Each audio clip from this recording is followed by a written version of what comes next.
Welcome back to the channel, everybody. Thank you so much for tuning in. Today we got round 2 of our set championship run at the Portal down in Manchester, Connecticut. As you guys already know, we're running Blurple today. In round 2, we are faced up against Red Blue Maui Shark. Typical DKP list. I'll let you guys see some of the little spice text that my opponent added in there. And let's get right into the video. I'll stop yapping. Hope you guys enjoy. Make sure to like, comment, and subscribe. And we'll catch you guys in the next round. I did get a new microphone. I don't know if you guys can tell any difference or if it sounds better or worse. Let me know in the comments. But we got our mulligan right here. We're not too sure what we're playing against just yet. So typical blind mulligan for me is I'm looking for my ramp. I'm looking for some dewdrops, popsicles.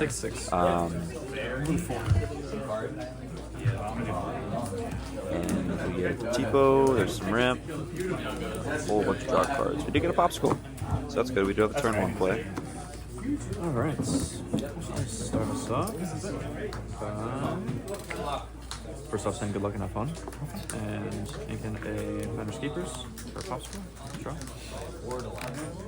Pass turn. Good job.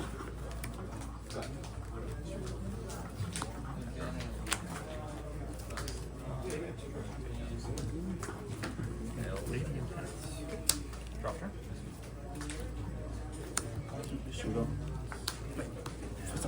Ooh, Vitalosphere. Alright, so now we know that we're playing against Red Blue.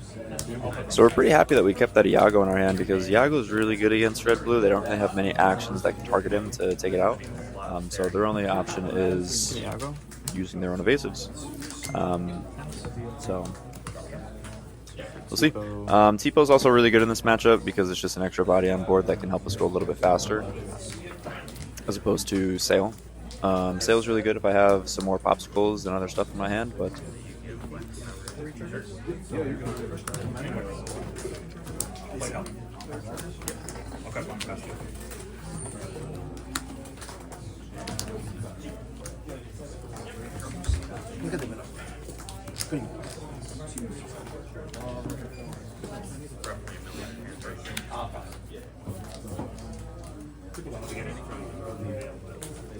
yeah, so these red-blue matchups against Blurple, typically pretty grindy. Super long matches. You know, a lot of control back and forth. Both of us want to take control of the board. So sit back, grab some popcorn. This one is going to be a little bit of a longer video.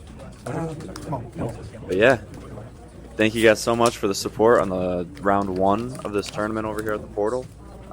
Really appreciate it. It was definitely one of the more fun games that I've recorded. So hopefully you guys enjoy this one just the same. Don't forget, like and subscribe. You know, that's always really good. Our opponent's just gonna sit here and start ramping. So he's already sitting at 5 ink. We're also going into our 5 ink turn, but he was on the draw, so does have more cards than we do. Not anymore, though. Not anymore. We're gonna be drawing 3. Finders Keepers, great card, great card. So we're just gonna keep drawing cards, refilling our hand, and questing while he loads up his ink and starts setting up for. We're gonna assume some Maui Shark plays. You know, it's typically what Red Blue does is play Shark, sing Pirate's Life. So we got another How Far Ago coming. 2 ramps straight in a row.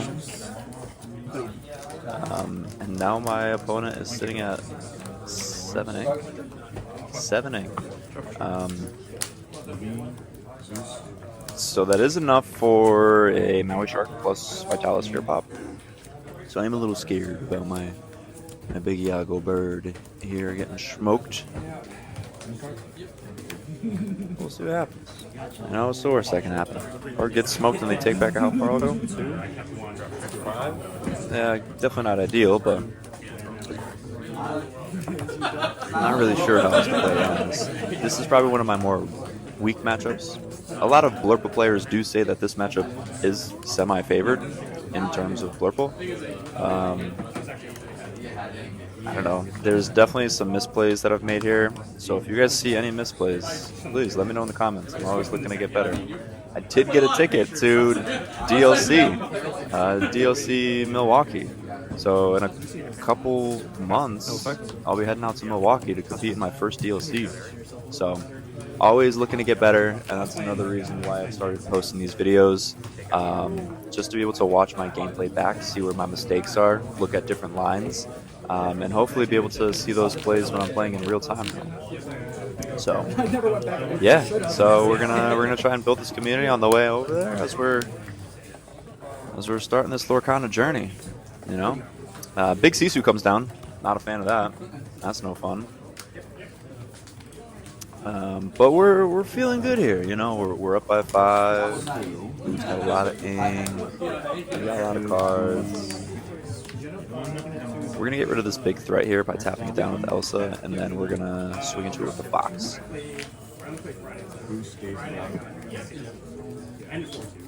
And so earlier in this, when I was yapping, we bounced back Iago with our Fox.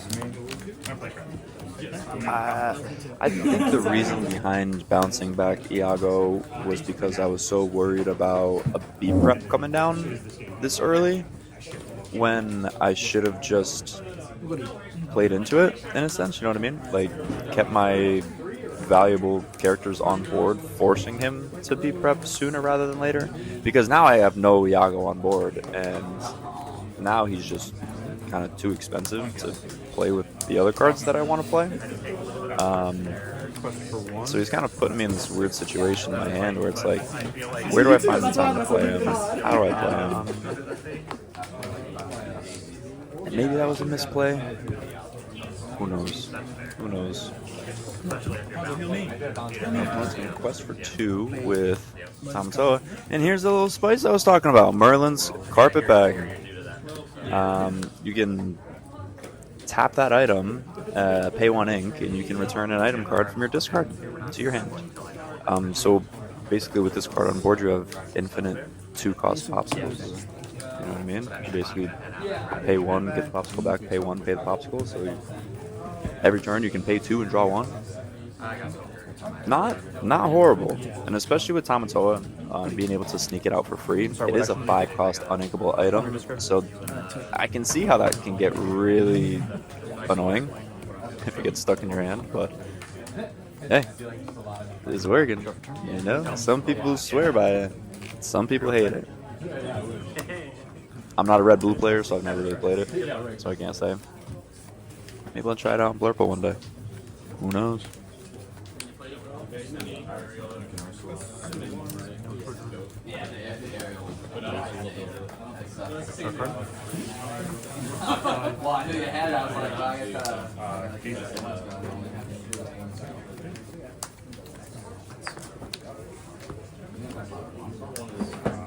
Yeah, I was, for a while I was like, I had to respect it. It's also turning my easy sideways.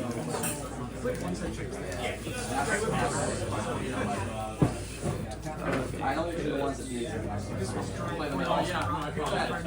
It's like going second easy down and way over. In the running. Yeah. In general, like you're saying against me, like, yeah, I'm not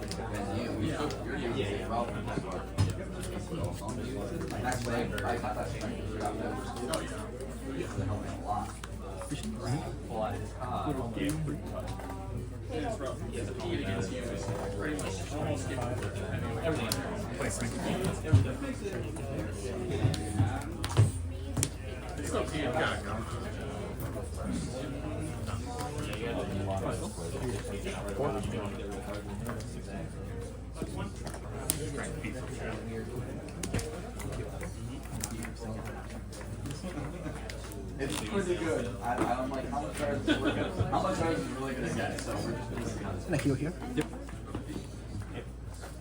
So here we get to see the carpet back in use for the first time.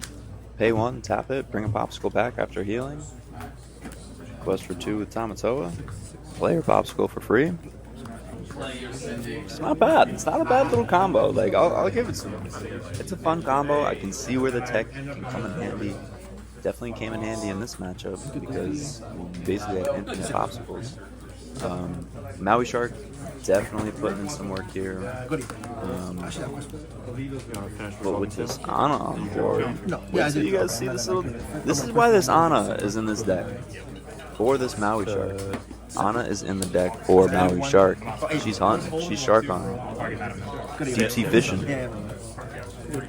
Deep sea fishing.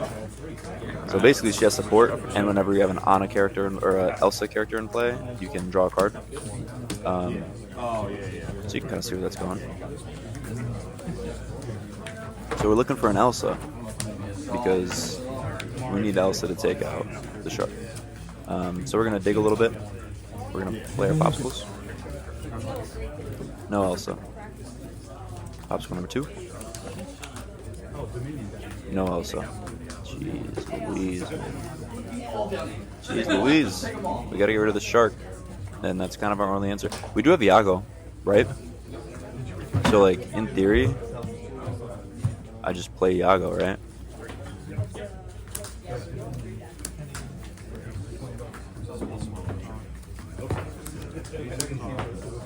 Well, we could also dig a little bit deeper with Sail, because we can ink twice. We do have cards in hand to ink. We do have the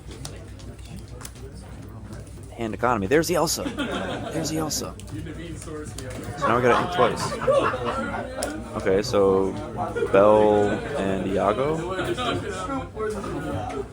Oh, we only need to ink 1. Alright, that's good. Even better. I would say we get rid of Belle. What would you guys get rid of here? Yeah. Belle. I think Belle's the right answer here. I'm gonna give Buff Play Elsa for 5. I'm gonna have him challenge.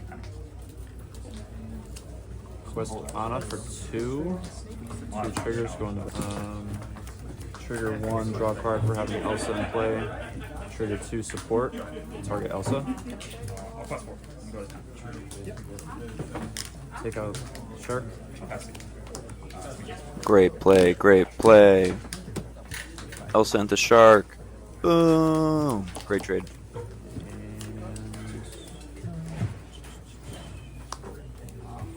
Same draw 2. See, I don't think there was really a need to sing here. I don't know if we really needed that extra ink. Could I have just quested for 2 there and called it a day? Probably. I probably could have. You know, in hindsight, maybe I should have quested for 2 there. In this matchup, I feel like we really need to be the aggro deck. So kind of just sitting there singing songs after I just watched him gain 8 lore with 1 Maui Shark is kind of like, maybe not the best play.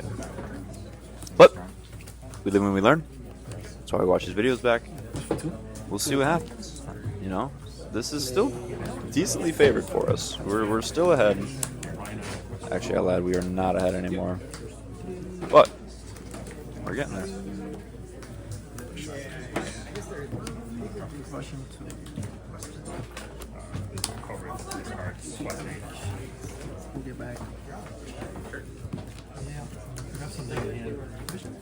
Yeah, no, I don't think because like it's like We just picked up the 2, so we could have picked up a Gilbert Snake. yeah, it was just like I either have it or don't, right? Like that's I couldn't do enough damage to your board. Yeah. That's right. Ink's a super good. What do you mean? I had a Jafar game too. I don't know why I didn't play it. I had 1 ink left, but I was like looking at it like after I passed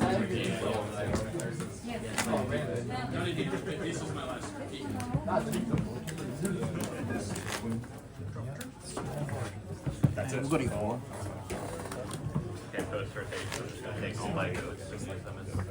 One more from the beginning, you know what I'm saying? Well, and I didn't have 1 draw. Yeah, that's it.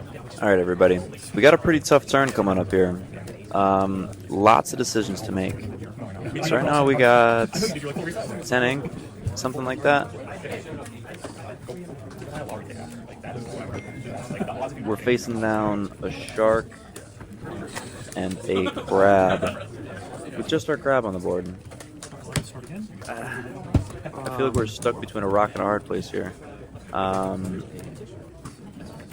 We want to get more characters on the board.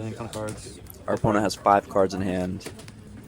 So we are worried about going a little too wide, just because of the B-Prep scare.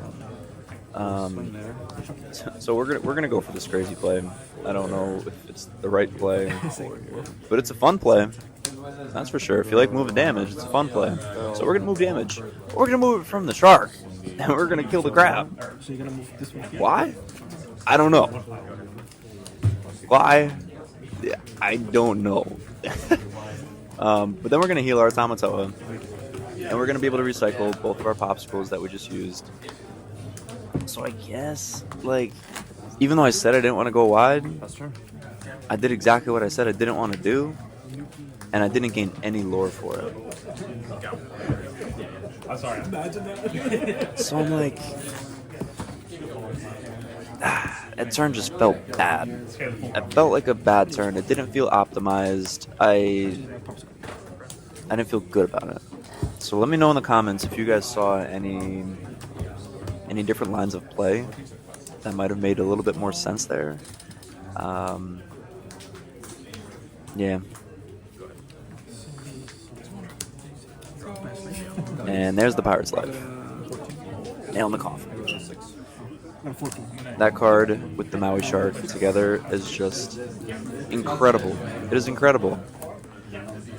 +3 and your opponent goes -2, 5 lore swing. That's singable by multiple characters. Come on. And you can get it back from your discard with Shark. I considered doing like non-speed. I already take up so much room with this.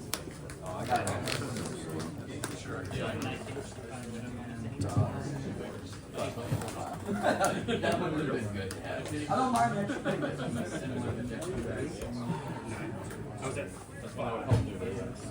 That first game was weird. That first game was weird because I know that was one little year.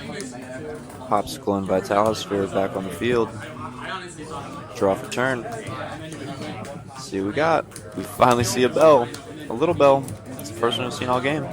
I felt pretty good that night. So I was just gonna quest both my Tamatoas right here and play both my popsicles like simultaneously, and I was like, wait, we're in a set championship. Let me go slow. Let me play this out. Let me make sure my opponent knows exactly what I'm doing.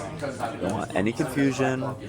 So I went one by one. If you're ever in a situation like that, always just go one by one. Take it slow. Take a breath. It's okay. You're gonna have plenty of time. Judge. So now we're gonna go for a genie here. Draw a card. And now we have a really, really big board presence. We're gonna hardcast Friends. Draw 2. 7 and then draw 8. Someone next to us is having a little judge issue. Judge call. In my hand. No idea. So we're gonna play a Fox to bring back one of our crabs. I do like that play, especially walking into a B prep like this. It feels, at least bringing back the Tamatoa to hand will allow us to be able to recycle some popsicles to get some more cards in our hand if we do end up getting board wiped here. So, shuffle up. The whole thing? Just the hand. Okay. And then we'll quest 2 up to 12. It ain't real. I'm not real with that. Shuffle that back into there. 3, 14. 17. Reactions. Take the wrong deck today. That's the first one. It's your turn. I just passed. One turn.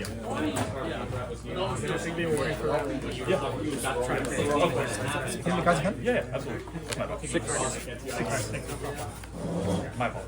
All really, really good ones, too. No. I should have recounted my hands. I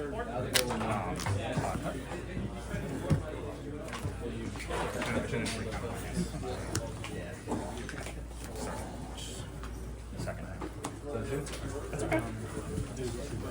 Shark into Bell, and Shark takes back Pirate's Life.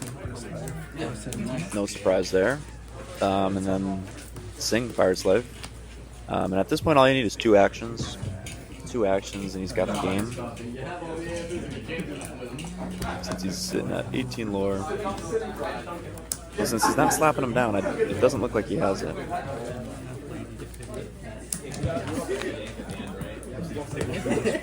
Because dude still got all of his ink left.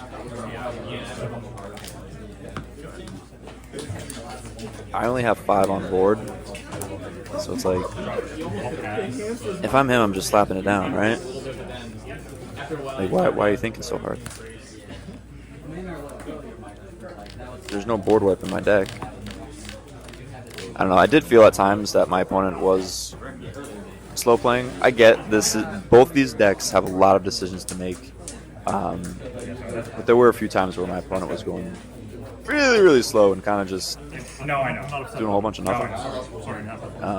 But hey, what can you do?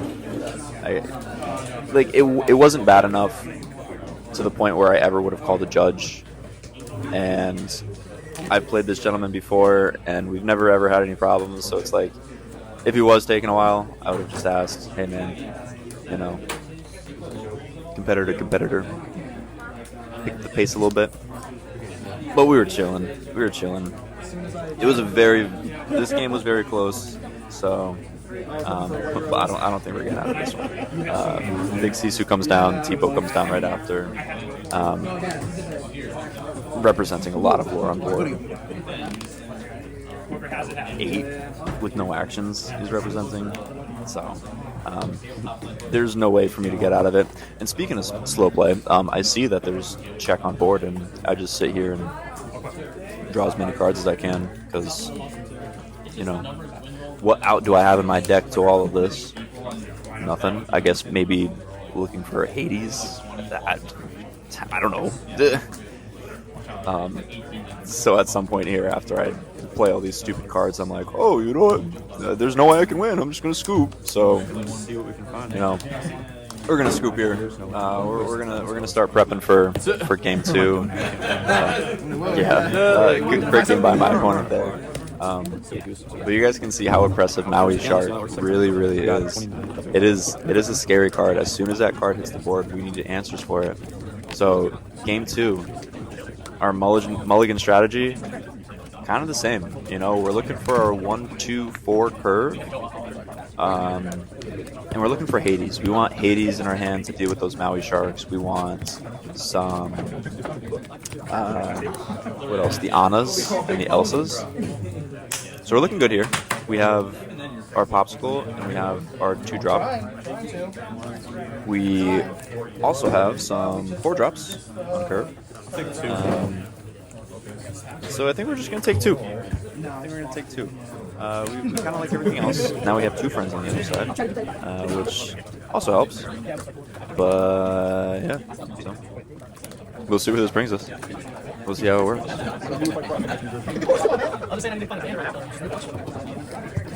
I actually really wish that one of those popsicles was a small bell, so that we could sing said song on turn 2.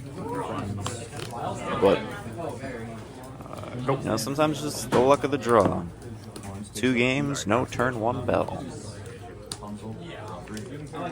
It's usually about the odds. Game 1, we didn't see turn 1 bell. Game 1 or 2, we only saw game 3. So maybe we'll see it game 3 here.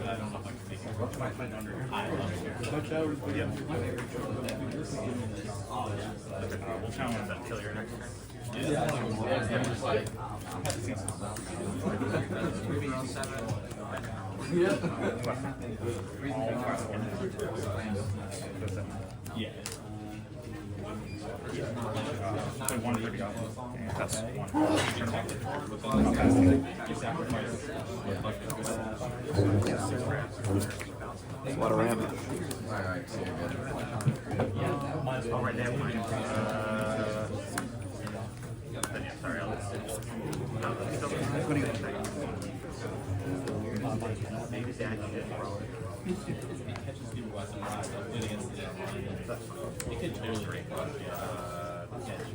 So after game one, we see that we were just a little bit too slow.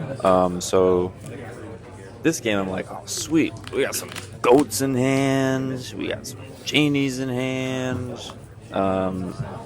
We decided to play the goat first, just to get on the board and start racing a little bit. We need more cards. We have the genie for the more cards. I feel like goat's too easily inkable for me. I'm like, yeah, it's just a goat, right? Like, this is goat. But honestly, one of the better cards in the deck. And I can start doing some little bouncy shenanigans with the fox. Which I probably should have done a little bit sooner. I don't know why I didn't. We're just going to go for one more goat. So now we got 2 goats on board. Forcing my opponent to say, hey, come in here and deal with this. Figure it out, and when you do, I'm going to get some lore out of it. So just kind of helping us push that narrative of we are the aggro deck. We're going to throw those goats down. We'll see what happens. We sang friends with one of them, so we didn't question that.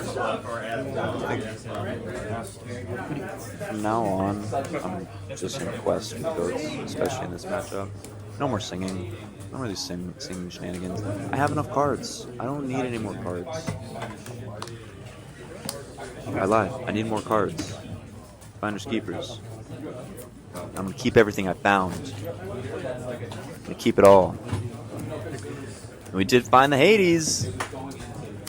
Winner, winner. Chicken dinner.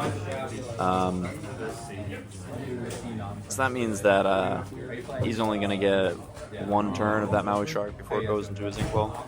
Oh, and we're going to sing again.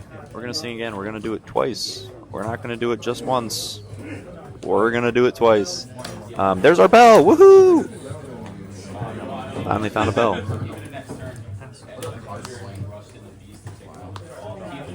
We're gonna ink and play a Diablo. Just go crazy wide on the board and quest for 1. Crazy, crazy wide. Like, this is just quest, play, be prep. But again, he's also not super worried about this board. I'm only representing 4, 5, 6 after goats are gone. And he can just keep ramping.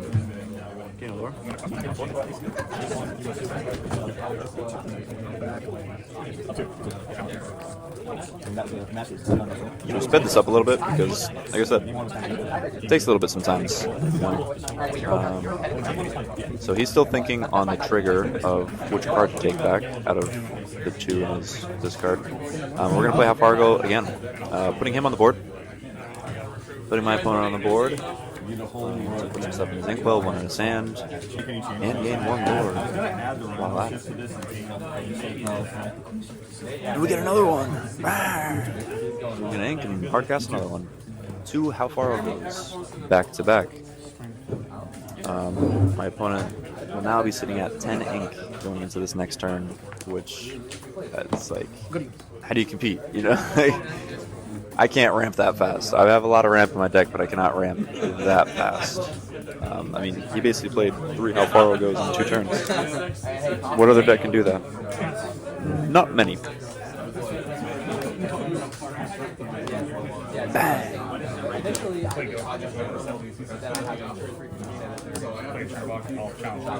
Then we quest out. We are aggro.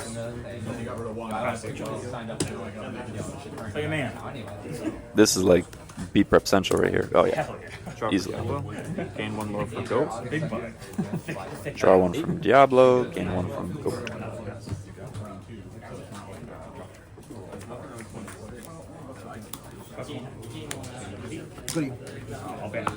Draw for turn. We'll get a good one.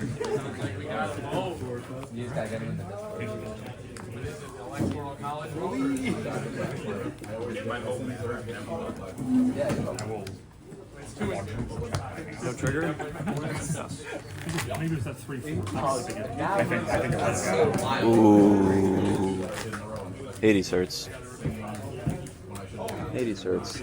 Helps us out a little bit with the ramp portion of this, but 2-7-11. So I was like, well, does not help too much with yeah, and the Pete was well timed. Elsa's situation at hand. Never a bad time for Pete. You're certainly the better. Yeah, I was like, oh, that's right. Like, you play Pete. I was like, yeah, there goes. Like, he's gonna quest. At least we found another Anna. I could like strength and do some weird stuff, but like, Pete was Play. like, no. And I was like, yeah, you're right. You're right. So I'm just like, You can play the genie. Quest for 1. 39 plus. Yeah, pass turn.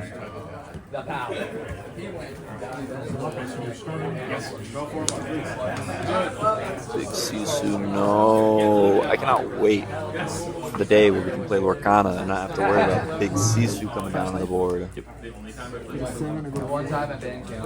And then Hades is going to sing Pirate's Life. That's just disrespectful. Disrespectful. Look at this big bad whale we got here. Tap that down. Now, another interesting scenario here. We're gonna quest and we're gonna give support to Elsa. We're also gonna be able to draw a card. For having Elsa in play. We can banish either one of these characters on the board.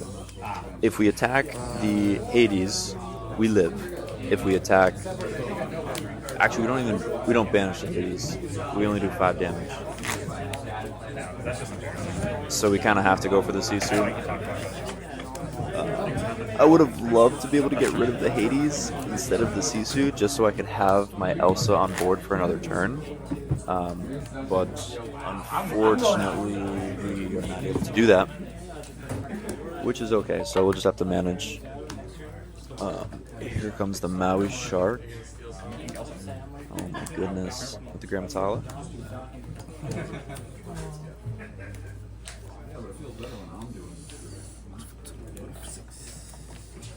Goody. Now we pass back.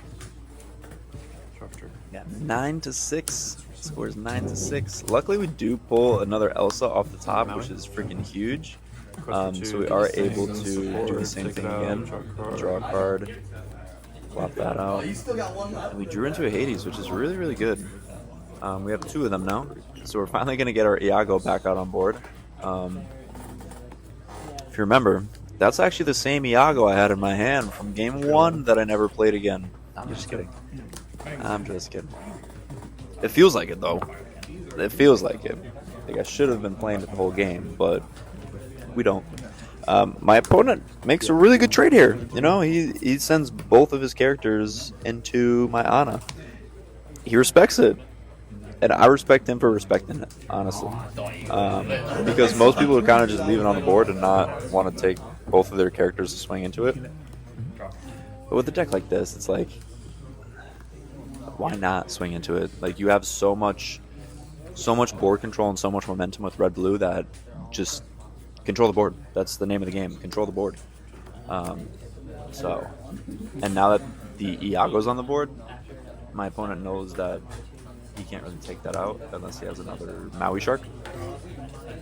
So, feeling kind of safe there with the Iago. Goody.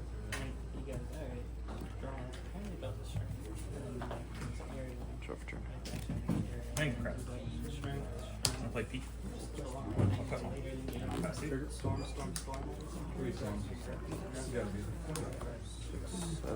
Hades, crab. So we're going to end up Hadesing the Crab. 12. Pass turn. I think the Crab is the best play because the Crab has text on the card that says play for free. Play item for free if you quest. So we don't like having that on board. And it also has more strength than Hades. So I value it a little bit higher than my opponent's Hades. That's why we got rid of that one instead of the actual Hades. In hindsight, now that I'm thinking about it, after seeing this play right here, maybe I should have gotten rid of the Hades. Because the Crab can't sing Be Prep, but the Hades can. Was that a big blunder? Was that a really, really big blunder? I don't know. I mean, I think it was because now my opponent was able to play a Shark and a Tala and an action and Quest for 1 during that turn instead of hard casting Beat Prep. So, kind of sucks. Luckily, we do have the answer for the Shark right off bat, so we're going to go Hades right to the Shark. We're going to debate if we want to ink anything to play anything. We don't. We don't want to play anything else. We don't want to overextend the board. We're scared of Beat Preps. He already played 2. Oh my... Another... On 2 characters, bro? On just the Hades? Dude must be running out of removal if he's Beat Prepping a board of just a Hades. But hey, be my guest. So we're feeling good here. We're up by 3. We're staring down a Super Goof, and we can just draw a bunch of cards. So we're gonna draw with Genie. We're gonna check our discard real quick. We do have 1 Popsicle in there already. We do have a Tomato on hand, that's why we want to check. Because we do have enough ink where I can play this Popsicle, draw a card. I do have to ink something to be able to play the Tomato. But that's alright. Because we want both of these. We want both of these Popsicles back. And we'll grab both of those.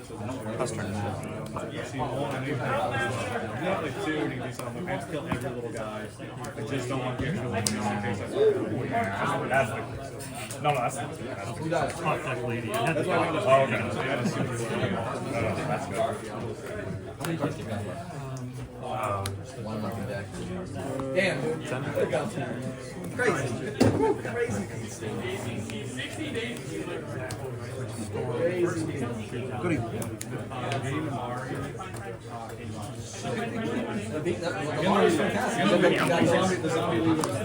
I told you. Game 1, I ended up getting involved, so I played them on like turn 5 and I like double. And I just kept playing them. So my smooth little brain sees this play right here, and I'm like, oh my god, this is going to be so much fun. This is going to be so much fun. Draw a bunch of cards, play a lot of stuff. I still think it's red play. We're going to Quest with Tamatoa, and we're going to Fox it right back up. 3 for the Fox. Take the Crab. Take the Goof. Heal. Bang. Go back for the Crab. 2 more Popsicles in hand. Draw 2 more. It's just so fun. It's so fun. So, was it most optimal play? Maybe. I think it was good. We got rid of the character on board. We did this and that. We are still out of range from Sisu, but we are not out of range from Maui. It is what it is. I'm not mad about it. First game. Stinky, stinky, stinky. Stinky Maui. The land Maui. The Maui with legs. Running right into us. And here we see the carpet bag of infinite obstacles.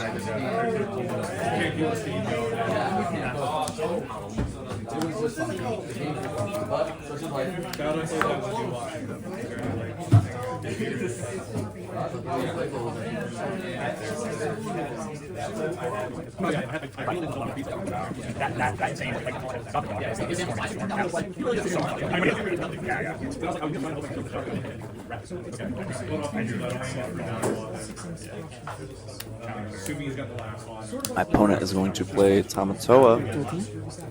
He is going to grab back a Popsicle. Yeah, sorry. Challenge talking to Pluto, and then double challenge with Calvin. And a Vitalis Spirit. I don't think I saw it. I think it was just a Popsicle. Did he have Vitalis Spirit this game? No, that might have been last game. So, at this point in the game, we are ticking down in round clock.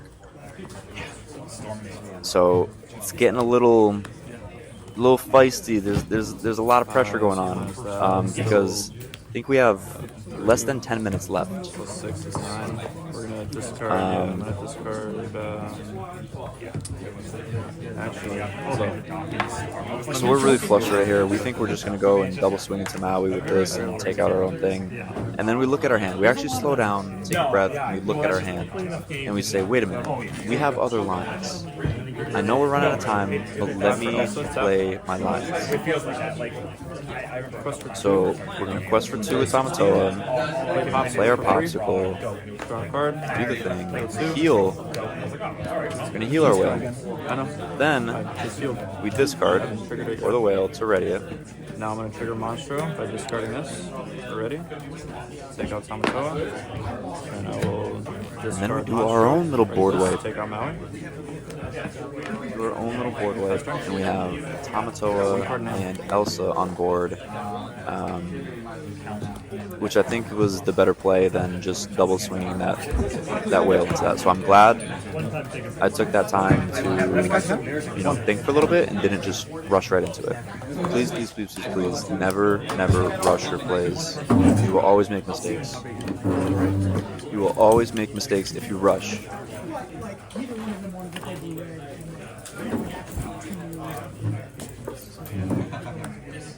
Heal.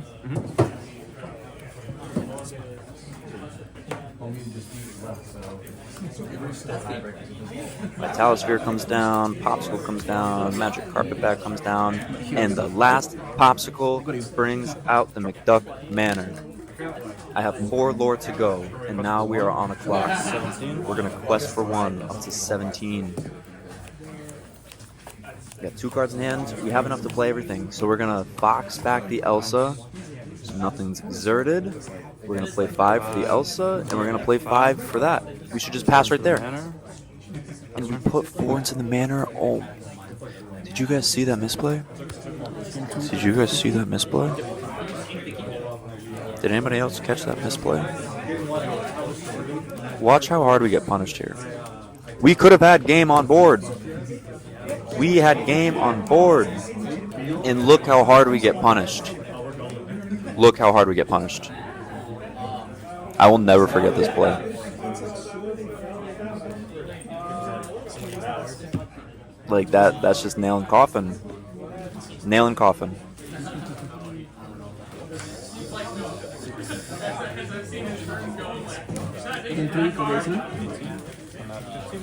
Never going to live that down. Puts him up to 18. I go down to 15. And from there, I need to take out the McDuck Manor on this turn and make sure that the Maui Shark does not have any actions.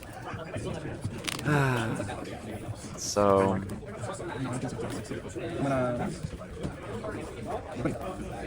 And then that last part right there is what I was talking about. I know I put it in 2 times motion for you guys, but like I mentioned, we were running out of time and round.